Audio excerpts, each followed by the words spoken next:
Assalamualaikum warahmatullahi wabarakatuh.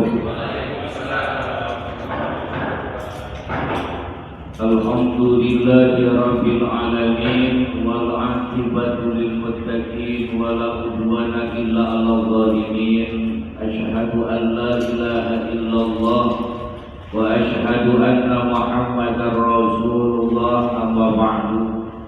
Allahumma rabbi shrah li sadri wa yassir li amri wahlul 'uqdatam min lisani yafqahu qawli. La haula wala quwwata illa billahil aliyyil azim.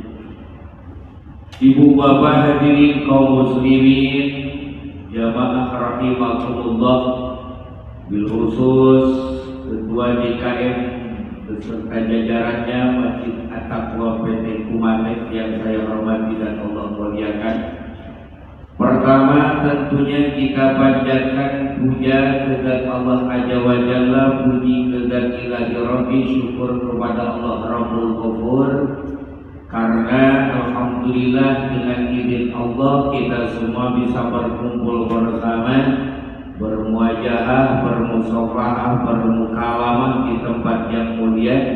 Mudah-mudahan harapan kita semua duduknya kita bernilaikan ibadah dan dicatat amal soleh yang diterima oleh Allah Subhanahu wa Ta'ala. Salawat beriring salam tak lupa kepada baginda alam Nabi kita tercinta, Nabi besar Nabi Muhammad Sallallahu Alaihi Wasallam. Tak lupa kepada para keluarganya, para sahabatnya, para tabi'in-tabi'annya, umum kepada umat-umatnya, bil khusus kita semua yang hadir di tempat yang mulia ini mudah-mudahan mendapatkan syafaat dari Nabi Muhammad kelak nanti di akhirat. Amin ya Allah ya Rabbal alamin. Mudah-mudahan semuanya dalam keadaan bahagia, gembira, senang, ditambah ada kebahagiaan, walaupun mungkin sebagian ada yang nonton, ada yang enggak, main bola dapat gitu. Bang Ari seneng banget kalau Indonesia dapat. Ya mudah-mudahan menjadi ladang ibadah aja apapun ya. Amin ya Allah ya Rabbal alamin. Betul sampai dibela-belain. Awas ditinggalin, yang punya jadwal ngaji juga nggak ngaji. Membela-belain main bola. Tapi saya ingin tanya, itu saya perhatikan waktunya main bola itu Pak, kenapa 45 menit? Saya tahu. Kenapa 45 menit waktu main bola? Harus dipertanyakan dong. Katanya suka main bola, tapi harus dipertanyakan kenapa waktunya, waktu durasinya itu 45 menit. Dia tanggung gitu ya, sejam aja sih gitu. Apa memang hasil prediksi orang itu pasti nggak bakalan kuat, nggak bakalan mampu kalau 1 jam gitu ya? Apa gimana itu ya? Tapi itu harus memang dipertanyakan kenapa 45 menit. Kita bongkar ya. Saya mah tahu. Kadang-kadang ditambahin. Kadang-kadang ditambahin. Nah, itu kan beda lagi gitu. Yang jadi kepastian kan 45 menit. Karena melihat dari jumlah orang, satu tim itu berapa orang gitu? 11 kan? 2 tim berarti berapa? 22. Nah, melihat dari apa? Kenapa waktunya jadi 45 menit? Karena masing-masing membawa telur 2. Bawa telur 2 sebenarnya. Coba kalau masing-masing bawa telur 2 berarti jadi berapa? 40.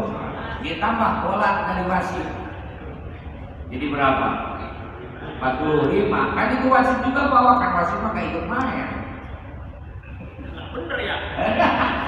Aduh iya makanya Jadi 45 menit dari situ awalnya. Dapat tuh. Kalau yang main cewek gimana? Aslinya kalau pemainnya cewek kan cewek suka. Suka bisa aja sih. Allah karim. Hadirin kaum muslimin rahimakumullah. Saya mau menyampaikan hadis baginda Nabi Muhammad sallallahu alaihi wasallam, "Izzud dunya bil mali wa izzul akhirati bil amal saleh." Bisa terhormatnya manusia itu, jadi kegagahan terhormatnya di dunia, bisa dihormati, bisa dimuliakan di dunia itu bil mali, dengan harta. Orang kalau banyak harta dihormati, benar ya? Wah, telunjuknya itu ampuh, telunjuknya itu ampuh. Nah, telunjuknya itu ampuh. Tinggal nyuruh aja, gitu. Kan beda. Orang yang punya duit mah beda dari salamnya juga. Orang yang punya duit, assalamualaikum, punya duit. Kalau nggak punya duit beda lagi katanya. Assalamualaikum, itu bukan duit kan? Kalau punya duit begitu mah. Nah, makanya dari nadanya udah beda orang yang punya duit mah. Nah, makanya kan nggak salah hadis baginda Nabi menyampaikan izzud dunya bil mali. Jadi gagahnya dunia, terhormatnya di dunia itu bil mali, dengan harta, dengan harta. Tapi mohon maaf lahir batin, harta itu tidak jadi jaminan. Gak jadi jaminan bisa bahagia dunia lebih di akhirat. Cuman mulianya ya dapat. Orang yang punya duit dapat mulianya di dunia, tapi belum tentu juga bahagia. Benar nggak? Belum tentu bahagia di dunia. Nah, makanya awas jangan sampai kita simpan di pikiran kita, kemudian otak kita, rasio kita itu jangan sampai punya pikiran begini, bahwa adanya bahagia itu di duit. Jangan.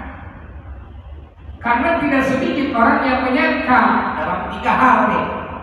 Dalam 3 hal, tidak sedikit orang yang menyangka bahwa bahagia itu ada di duit. 1.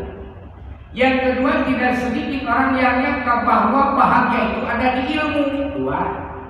Dan tidak sedikit orang yang menyangka bahwa bahagia itu ada di pangkat. 3. Orang yang adanya bahagia itu ada di 3 hal tadi. Padahal hadirin kaum muslimin nih, orang yang nyangka bahagia itu ada di duit misalnya. Tidak sedikit orang yang pergi pagi pulang sore keras keringat banting tulang, bahkan sampai sama anak pun jarang ketemu. Melang-melangin dunia, melang-melangin dunia karena sudah nyangka bahwa bahagia itu ada di dunia. Nah, setelah usaha benar-benar banting tulang terus-terusan, ada yang dapat, ada yang enggak duitnya. Kemudian kalaupun ada orang yang dapat duitnya, misalnya yang dapat dunianya, tidak sedikit juga dengan duit yang enggak bahagia. Benar kan?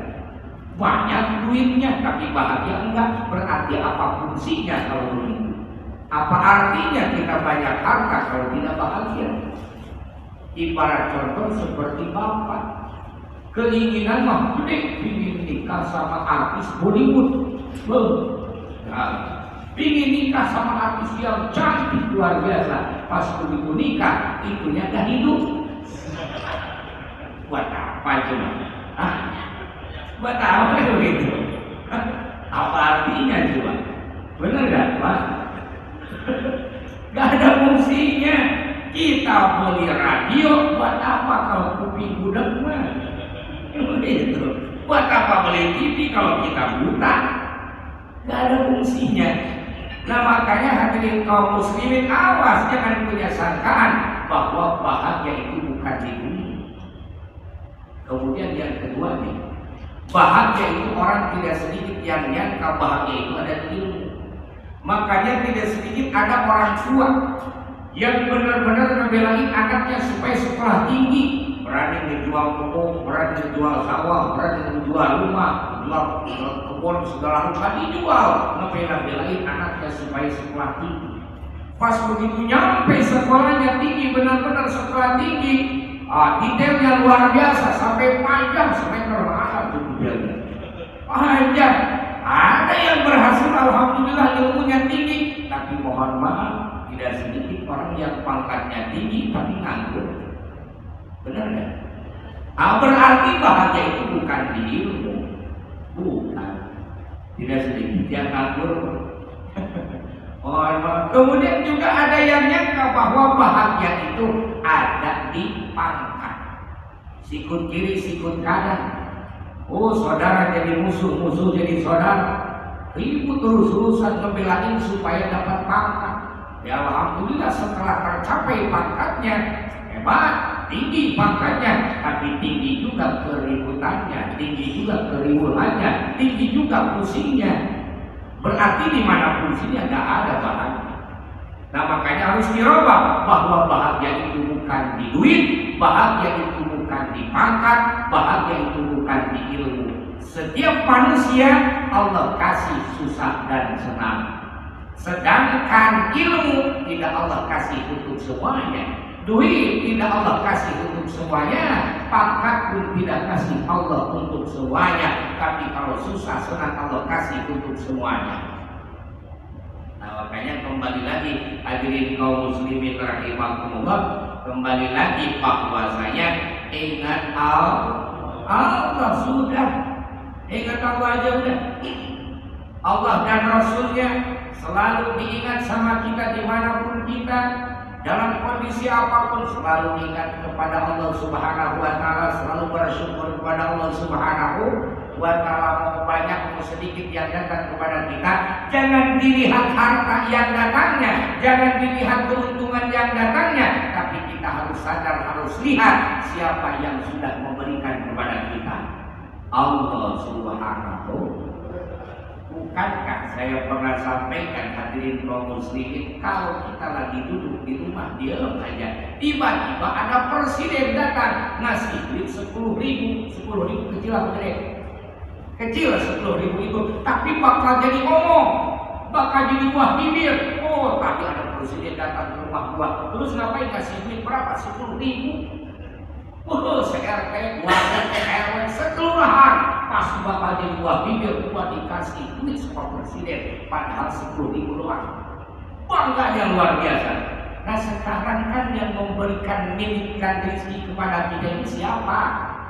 Allah itu yang menciptakan presiden, Allah itu yang menciptakan raja-raja, Allah itu yang menciptakan alam dunia, Allah itu yang menciptakan 7 lapis langit, 7 lapis bumi beserta isinya. Berarti seharusnya lebih bangga kita dikasih sama Allah milik dan rezeki, mau besar mau kecil, bersyukur kepada Allah. Karena ada kadang-kadang kan begini, kita pulang kerja, kata teman kita, ayo ikut gua kemana? Ke kantin, kalau enggak kemana? Ke tempat bakso, ngapain? Udah kita ke bakso, gua traktir, tenang aja. Ditraktir ceritanya. Pas begitu beres ditraktir, terima kasihnya itu beberapa kali. Terima kasih banyak tuh, kebetulan gua lagi mepet nih, memang tanggal begini gitu kan, mau sana sini. Terima kasihnya bolak-balik. Nggak sadar hadirin kaum muslimin, Allah itu sudah berapa triliun ngasih kepada kita. Kadang-kadang kita berterima kasihnya belang-belang.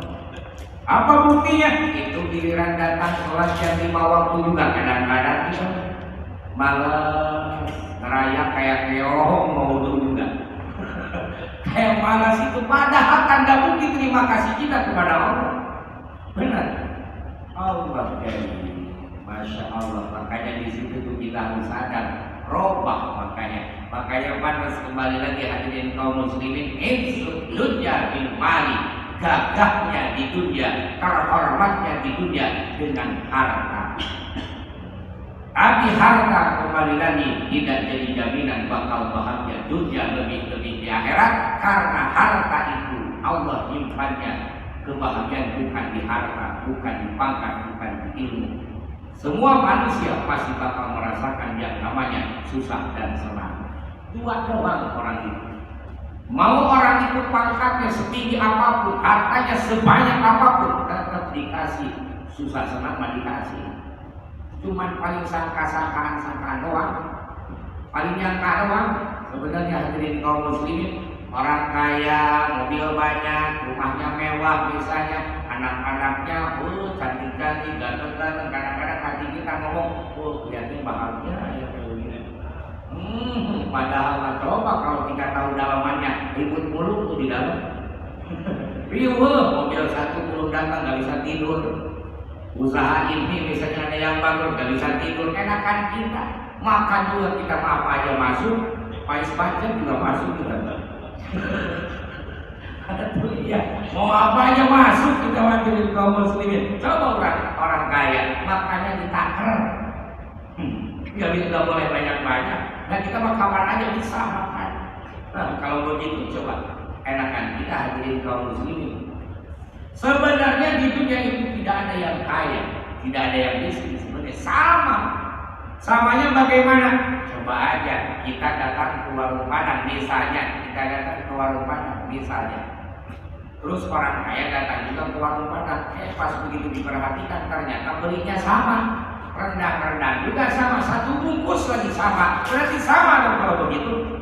Dana kaya, dana miskin. Kalau memang benar-benar kaya, serumah Padangnya dibeli semuanya, itu baru kaya.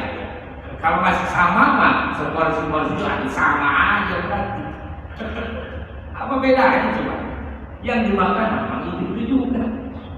Nah, tinggal kembali kita mensikapi nikmat yang datang kepada kita dari Allah Subhanahu wa Ta'ala. Orang yang hebat, orang yang kaya itu adalah orang yang pandai bersyukurnya. Itu yang pandai bersyukurnya. Sedikit-sedikit alhamdulillah, sedikit-sedikit alhamdulillah, itu yang hebat. Maka insya Allah hati kita akan tenang. Kemudian wa insul akhirah bil amali shalih. Bahagia, gembira, terhormatnya nanti di akhirat dengan amal soleh. Nah itu hadirin kaum muslimin. Kalau kita ngikutin hawa nafsu, buat apa sih kita duduk begini? Kalau kita ngikutin hawa nafsu, nggak mau sholat itu. Sholat yang 5 waktu itu malesnya luar biasa. Tahajud itu nggak mau, duha itu nggak mau, baca Quran itu nggak mau, ikut pengajian itu nggak mau. Duduk begini dengan nafsu balik sebenarnya. Ngapain juga begini jadi? Benar nggak? Kalau ngikutin hawa nafsu mah nggak mau, duduk begitu nggak mau. Enakan pulang ke rumah. Capek beres kerja langsung ke rumah, tidur daman, benar nggak? Enak sebenarnya begini, mendingan pulang sebenarnya. Kalau kita ngikutin hawa nafsu. Tapi kenapa kita maksain sholat yang 5 waktu, kita maksain duha, kita maksain tahajud, kita maksain baca Quran, kita maksain? Karena kita punya keyakinan bahwa setelah dunia ada akhirat. Setelah dunia ada akhirat, dan di akhirat itu semua kelakuan kita harus dipertanggungjawabkan di hadapan Allah Subhanahu wa Ta'ala. Kan begitu. Nah makanya kita maksain sholat, kita maksain ikut pengajian. Dan orang yang hidup di dunia merasa, orang hidup di dunia itu merasa seperti di penjara. Ini ada hadis baginda Nabi disampaikan oleh lisan yang mulia baginda Nabi menyampaikan, barang siapa yang hidup di dunia itu merasa di penjara dalam jangka 1 minggu, harus puasa Senin Kamis, kan nggak bebas begitu, berarti merasa di penjara. Kemudian dalam 1 tahun harus puasa 1 bulan di bulan Ramadan. Kemudian punya harta banyak, harus umroh, harus haji. Harta banyak, harus sedekah. Kemudian tetangga saudara yang nggak punya kita bantu. Kan itu terhalang dari kebebasan sama kita. Makan pun terhalang, nggak bisa sebebas-bebasnya. Ada yang halal, ada yang haram. Berarti kita itu seperti di penjara. Nah, kata baginda Nabi, orang yang hidupnya merasa seperti di penjara, tidak bebas, hidupnya tidak bebas, padahal uang ada, harta ada, waktu banyak, tapi benar-benar dibatasi sama kita. Waktunya sholat dalam sehari semalam ada 5 waktu. Gak bebas main kemana-mana. Oh harus sholat dulu, oh harus pengajian. Orang yang merasa tidak bebas, merasa di penjara, hidup di dunianya, maka nanti di akhirat akan kasih Allah kebebasan, surganya Allah akan Allah berikan. Karena kenapa? Nanti setelah mati itu sholat sudah tidak ada lagi, ngaji sudah tidak ada lagi. Ngapain harus kumpul-kumpul gini? Di akhirat mati surga ngapain? Gak ada lagi sholat, gak ada. Ngaji gak ada lagi.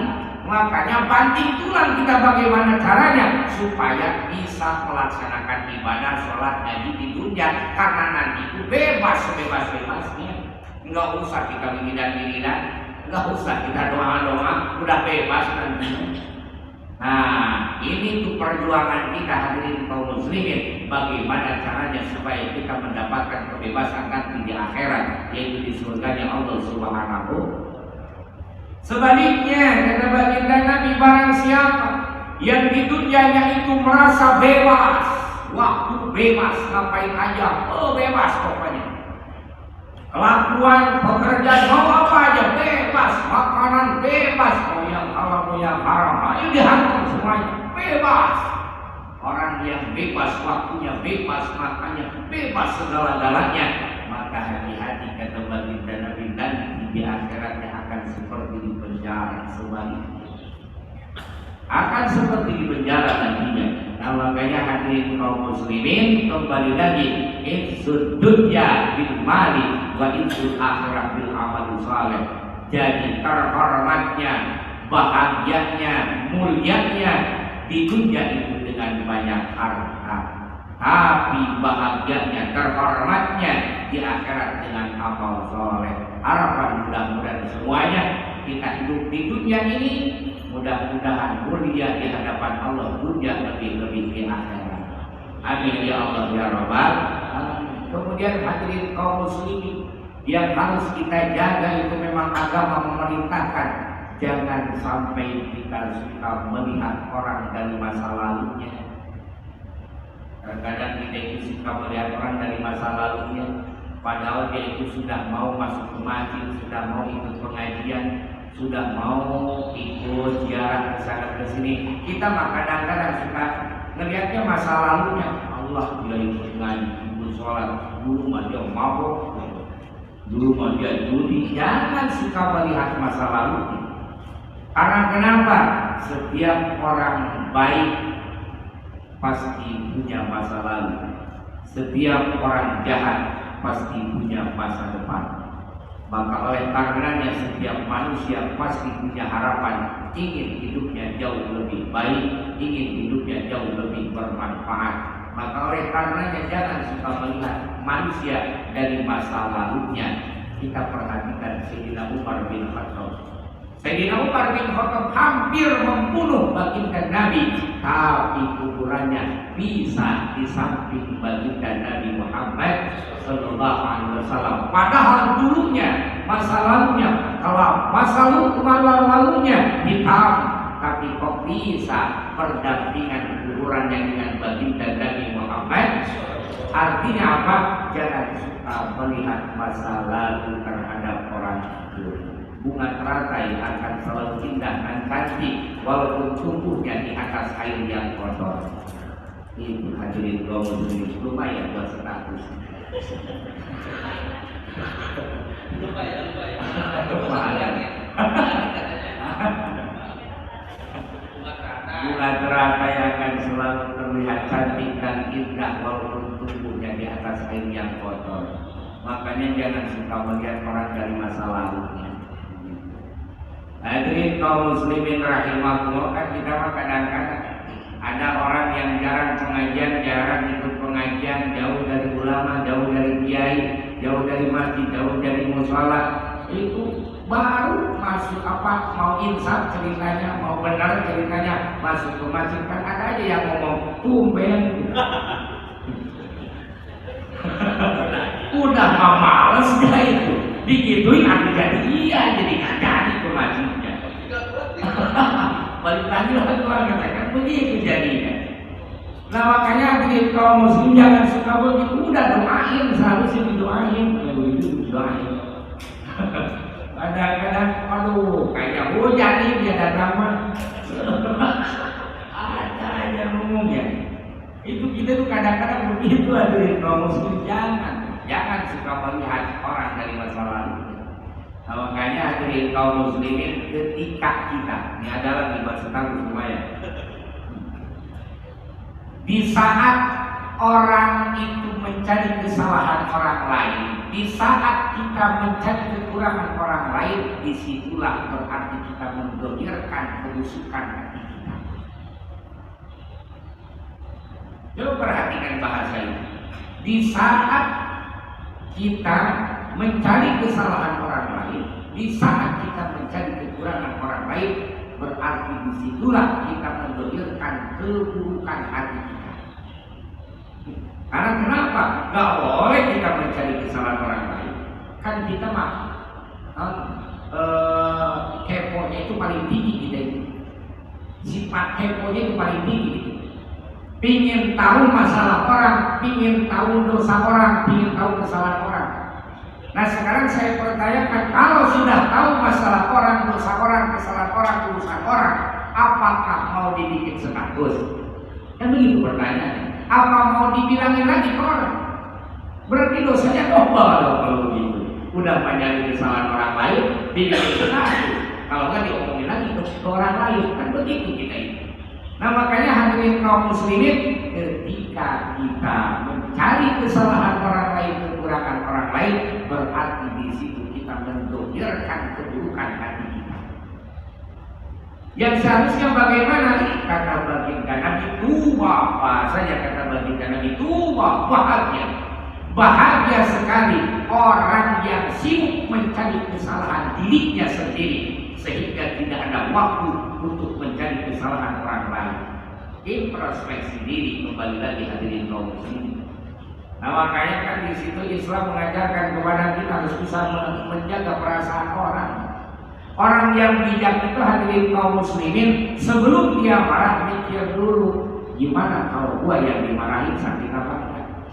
Sebelum dia mencaci maki, mikir dulu, gua kalau dicaci maki sakit apa enggak? Sebelum dia memukul, mikir dulu, kalau gua dipukul sakit apa enggak? Itu orang bijak, itu orang Islam yang hebat. Kadang-kadang kan kita enggak pikir dua kali, gimana nanti aja. Gimana nanti bahasanya? Harusnya jangan gimana nanti, harus nanti gimana. Harusnya kan begitu. Kalau gua gak sholat, jangan gimana nanti. Tapi kalau gua gak sholat, nanti gimana di hadapan Allah. Dan begitu. Karena kenapa? Bakal diproses semuanya juga. Bukankah malaikat Jibril pernah datang kepada baginda Nabi? Kata malaikat Jibril, ya Muhammad, Isma syika wa innaka mayyitun. Hai Muhammad, silakan kamu hidup sesukamu. Itu memang kepada baginda Nabi, tapi umumnya untuk kita umatnya. Hai orang Islam, seolah-olah begitu, silakan kamu hidup seenaknya. Mau judi, mau mabok, baik silahkan. Mau joget, mau pargoy juga silahkan. Terserah, pokoknya mau ngapain juga terserah. Makan juga terserah, mau makan apa aja, mau halal, mau haram, terserah. Kata malaikat Jibril kepada baginda Nabi, Islam juga menyuruh seperti itu. Silakan mau ngapa-ngapain juga. Hasil kerja misalnya dapat duit, misalnya dikumpulin buat depo, selokah Tuhan. Buat judi terserah. Main togel juga terserah, maka silahkan. Kadang-kadang hancur hadirin kaum muslimin, hati-hati. Hati-hati, nggak ada yang kaya dengan ini. Hati-hati. Banyak yang terjebak hadirin kaum muslimin. Dulu mau umpet-umpetan, bahkan sering nginep di kuburan dan nomor. Allah, sampai mimpi-mimpi, sampai orang gila ditanya dulu. Orang gila ditanya nomor orang gila. Berarti yang nanya lebih enak berarti. Hadirin kaum muslimin rahimakumullah, mau sampai kapan itu bom waktu? Kalau sudah ketahuan, kemudian kalau kita sudah kehabisan, terus saja depo lagi, gaji habis, barang di rumah habis, sampai anti istri sebelah dulu dipinjam. Allah, habis semuanya, habis sudah, acak-acakan rumah tangga hancur, terus apa yang mau kita wujudkan? Kalau kita dengan secara akal sehat, hadirin kaum muslimin. Nah, bebas.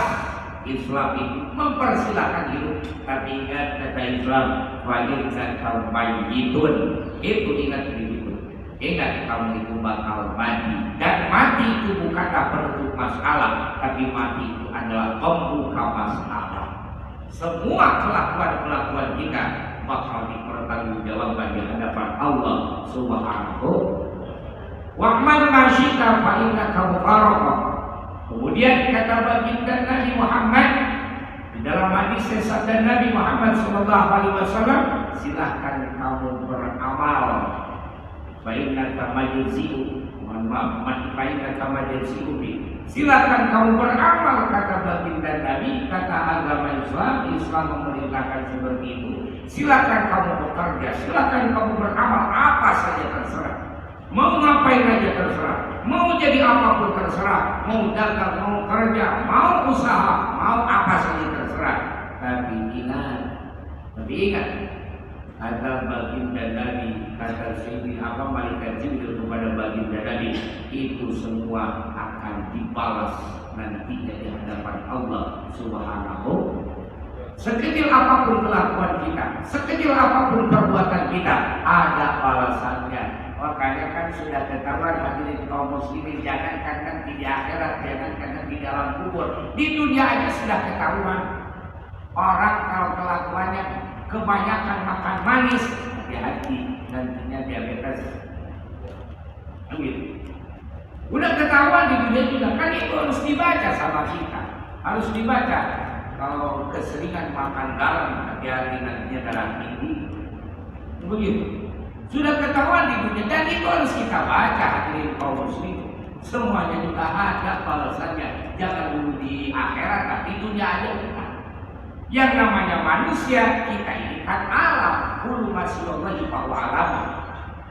Setiap makhluk setiap sesuatu selain Allah itu kan alam. Yang namanya alam akan terkena namanya fana, rusak hadirin kaum muslimin. Gak bakalan abadi selama-lamanya. Kita dulu awal dari bayi berubah jadi balita, dari balita berubah jadi anak, dari anak berubah jadi remaja, dari remaja berubah lagi jadi dewasa, dari dewasa berubah lagi jadi kolot. Dulu mah putih, bersih, kenceng, kayak nama para lewat. Harus sadar karena kita akan melalui perubahan semuanya juga. Dulu mah masya Allah, dia rambut hitam, kalau bagus dilihatnya. Sekarang mah kayak habis duduk di bawah pohon jambu, saudara. Aduh banyak putihnya mulai. Dulu mah apa aja masuk dimakan, yang keras-keras juga masuk. Sekarang harus dibelender aja terus. Keras, giginya udah dapat. Berarti bertanda apa? Itu bertanda perubahan kita hadirin kaum muslimin. Makanya ada akibatnya, ada segala-galanya juga hadirin kaum muslimin dengan apa yang pernah kita lakukan.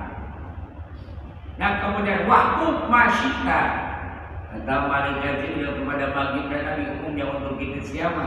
Untuk kita siapa saja. Silakan kamu mencintai siapa saja. Mau cinta harta mangga, cinta dunia mangga, mau cinta pekerjaan silakan. Perempuan yang kamu cintai mau siapa aja terserah. Terserah hadirin kaum muslimin, agama memerintahkan seperti itu. Mempersilahkan, mau cinta ke siapapun silahkan. Tapi ingat suatu saat kamu akan berpisah dengannya. Itu gitu. Istri cantik banget, mati ikut dikubur. Enggak juga. Suami ganteng misalnya bu, mati duluan ikut dikubur. Enggak juga, bodoh amat sih mau nanti lagi lah. Hai jangan dulu gitu. Kan kita jadi kaum muslimin. Emangnya jadi urusan apa? Enggak, jadi kaum muslimin semuanya juga. Secantik-cantiknya istri juga, mana istrinya ngumpulin emas. Emas, suami gajian ngumpulin emas. Yang mati duluan istrinya. Itu emas yang boleh ngumpulin istrinya dipakai mas kawin. Pakai mas kawin. Nikahnya itu sama teman istrinya lagi. Waduh, mak itu di alam kubur sabdadan ya. Lu nikah lagi sama teman gua lagi. Coba diri kaum muslimin panas kita hidup dalam dunia ini. Mau mencintai siapapun, ingat kita itu bakal berpisah. Manusia itu menjadi suratan takdir, meninggalkan jadi tinggalkan. Begitu manusia. Nah kemudian apa sikap kita? Kembali lagi kepada Allah dan Rasulnya. Istighfar, sholawat, kemudian melakukan sesuatu hal yang baik dengan harapan apa? Supaya tambah keberkahan, tambah rezeki dan milik hadirin kaum muslimin. Karena kenapa? Ingat doa selamat. Allahumma inni, ini itu buat sendiri. Kalau buat semuanya kita mimpin doa Allahumma inna ya. Allahumma inni as'aluka. Kalau buat semuanya Allahumma inna nas'aluka. Bedanya begitu. Bersendiri Allahumma inni as'aluka salamatan ini, selamat agama, wa'afiatan fil jasad, sehat jasad. Kemudian waziyadatan fil ilmi, tambah ilmu. Berarti perlu dan penting kita diperintahkan untuk mencari ilmu terus-terusan. Selama hayat masih dikandung badan, selama kita masih hidup, yang namanya mencari ilmu tetap wajib hukumnya. Allahumma inni as'aluka salamatan fil wa'afiyatan fil jasad wa ziyadatan fil ilmi wa barokatan fil rizki. Berbuat kebaikan itu apa tujuannya? Supaya barokah rizki. Karena kenapa? Rizki itu gak bakal ditambah lagi. Karena sudah dipatok, Pak. Begitu kita dalam rahim ibu kita 40 bulan, jodoh, pati, bahagia, celaka, semua manusia sudah ada suratan takdir, sudah dipatok. Makanya dalam doa itu bahasanya apa? Wa barokatan fil rizki.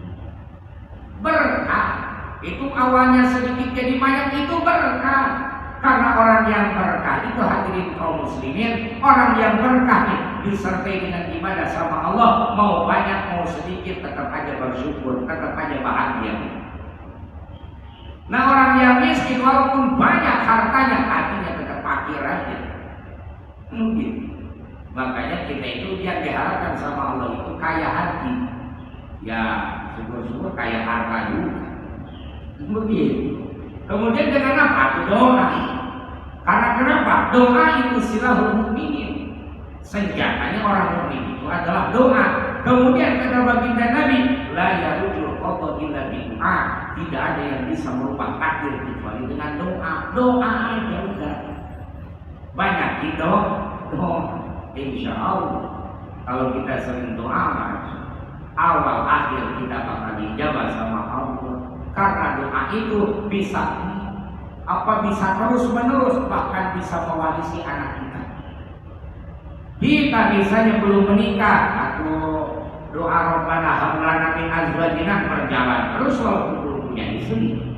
Apalagi punya istri, Rabbana hab lana min azwajina wa dzurriyyatina qurrata a'yun, kan langsung nembus ke anak-anak. Kita meninggal, anak-anak bisa merasakan daripada doa orang tuanya, kan begitu. Makanya doa itu jangan pelit. Hebatnya orang yang hebat itu hadirin kaum muslimin pernah di depan para sahabat baginda Nabi menyampaikan begini, sebentar lagi ada ahli surga lewat. Siapa ya Rasulullah? Si Anu, kata baginda Nabi. Kaget para sahabat, ternyata orang yang dekat tetangganya, orang yang sering melihat. Tapi kok kenapa baginda Nabi bisa memvonis orang itu ahli surga? Beberapa kali, sekali, 2 kali, 3 kali baginda Nabi menceritakan seperti itu. Ada ahli surga si Anu, orang yang biasa kenal, merasa aneh, mau bertanya kenapa para sahabat gak berani diikuti orang itu yang ditentukan sama baginda Nabi sudah divonis masuk surga, diikuti ke rumahnya. Pas begitu diperhatikan di rumahnya, ternyata orang itu sering berdoa dan mendoakan musuhnya, orang-orang yang tidak suka, orang-orang yang mendoliminya, didoakan sama orang itu. Hebat. Makanya doa itu hebat. Nah kita juga kan kadang-kadang kita beda lagi. Ada orang yang benci sama kita, mudah-mudahan kita nonton orang. Kan doanya jelek kita amat. Orang yang bisa memaafkan orang yang pernah berbuat salah sama kita. Kita makan tetap aja enak aja. Enak aja dia. Orang yang hebat itu yang bisa memaafkan orang yang sudah berbuat salah sama kita.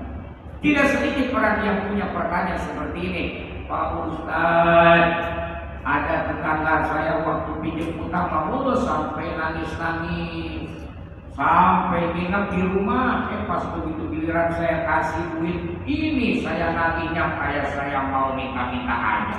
Nah, banyak ya begitu kan? Banyak hadirin kaum muslimin, tidak sedikit gak nyadar gitu. Nah, tapi orang hebat hadirin kaum muslimin dimaafkan. Orang hebat itu dimaafkan. Kayaknya pulang dari sini yang punya udah apa bebas aja, nggak usah bayar.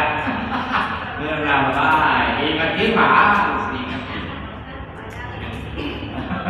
Harus diingatin sebenarnya. Orang yang punya hutang itu harus diingatin. Kenapa? Kasihan buat dianya. Kalau dia mati bawa hutang, baginda Nabi pun sampai tidak mau menyolatkan orang yang matinya membawa hutang. Hadirin kaum muslimin rahimahumullah, mungkin itu saja. Mudah-mudahan ada manfaatnya. Yang namanya ngaji makan kesal beda lagi. Beda lagi kalau masuk ke mall, jalan-jalan ini lama, kadang-kadang nggak terasa waktu itu sejak 2 jam tiba-tiba udah maghrib gitu kan. Kalau lagi jalan-jalan, kalau lagi ngaji tak terasa ini kapan beresnya. Kadang-kadang duduknya juga rubah lagi. Dan duduk selonjor, duduk lagi, makan, meremil, meremil lagi. Kapan beres saya ingin balik katanya. Ya udahlah kalau begitu saya tutup aja. Rabbana atina fid dunya hasanah wa fil akhirati hasanah wa qina adzabannar. Wassallallahu ala sayyidina Muhammadin nabiyyi wa ala alihi wasallam. Ibadil subhana rabbika rabbil izzati amma yasifun. Wassalamu ala al-mursalin walhamdulillahi rabbil alamin. Kurang dan lebihnya mohon maaf. Assalamualaikum warahmatullahi wabarakatuh.